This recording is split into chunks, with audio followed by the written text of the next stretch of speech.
ഇങ്ങ ഇങ്ങ വന്നേ വായേട്ടാ. അവരെ അപ്പുറത്തെ ആൾക്കാർ അവരപ്പുറത്തെ ചേട്ടൻ ഇങ്ങോട്ട് വന്നല്ലേ പറഞ്ഞിട്ട്. അല്ല, അതുകൊണ്ട് അളിയനകത്തുണ്ട്. അത് സാരല്ല, ഇവിടെ ഇരിക്കും. ഞാനിന്റെ സ്പോൺസറാണ്. അതുകൊണ്ടാണ് പറഞ്ഞത് ഇരിക്കാം. ഇരിക്കാം. അതെ, ഇവിടെ കിടന്നേ. കൈ എന്താ വിറയ്ക്കുന്നത്? എന്റെ അല്ല, ചേട്ടന്റെ കൈ.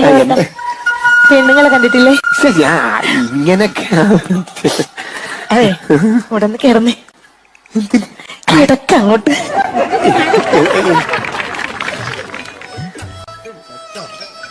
ആ വെന്റിലേഷൻ കണ്ട? അതൊരു തുണി കൊണ്ട് നമുക്ക് അങ്ങ് മൂടയാൽ. അതിന്റെ അടിവശം കണ്ട? അവിടെ അത്രയും ഭാഗത്ത് പെയിന്റ് ഇല്ല. അത് പറയാനാണ് ഇവിടെ കിടക്കാൻ. കിടന്നാലേ കാണൂ.